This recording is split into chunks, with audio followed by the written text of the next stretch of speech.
Chapitre 1 – Le pouvoir de se mettre en mouvement. 1.1 – Personne ne viendra te sauver. Depuis l'enfance, on t'a peut-être bercé de contes où un chevalier surgit au dernier moment, où une main tendue surgit de nulle part, où le destin s'améliore sans que le héros n'ait à le provoquer. Pourtant, la vie réelle ne fonctionne pas comme un conte. Elle attend ton premier pas. Et tant que tu ne le fais pas, rien ne bouge. Personne ne viendra te sauver. Pas parce que les autres sont méchants ou indifférents, mais parce qu'ils sont eux-mêmes plongés dans leur propre tempête. Chacun rame sur sa barque. Et si parfois un regard compatissant croise le tien, très peu auront l'élan ou la force de sauter à l'eau pour t'aider. Tu es donc seul capitaine à bord. Cette vérité peut heurter. Elle peut même révolter. Mais elle est libératrice. Car en admettant que personne ne viendra te sauver, tu comprends enfin que tu n'as pas besoin qu'on te sauve.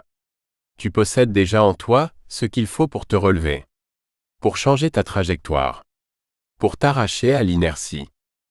La société moderne, ses écrans, ses gouvernements, ses services, ses croyances, veulent te faire croire que tout viendra d'ailleurs, une aide, une chance, une réforme, une solution magique. Mais pendant que tu attends, tu t'éteins. Sauver, ce n'est pas faire à ta place.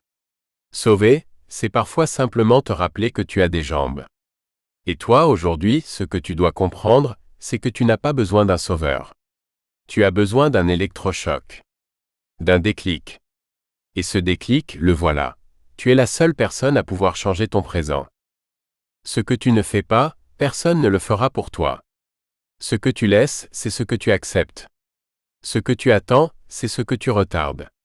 Ce que tu veux, c'est ce que tu dois mériter. Alors commence. Même tremblant. Même seul. Même sans y croire. Chaque pas posé par toi-même est une corde lancée au ciel. Et c'est là que le miracle commence, le ciel aide ceux qui avancent. 1.2 Le piège de l'attente éternelle. Tu attends.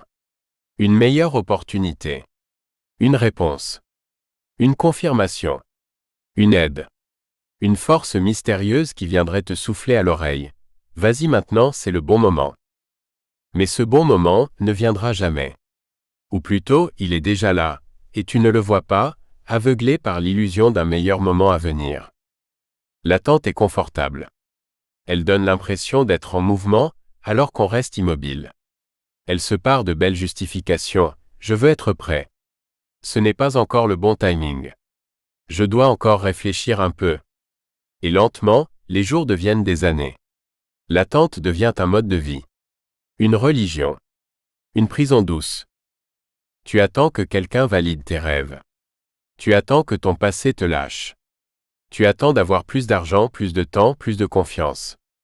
Mais la vérité, c'est que tu n'attends pas. Tu fuis. Car agir, c'est risquer. Agir, c'est s'exposer.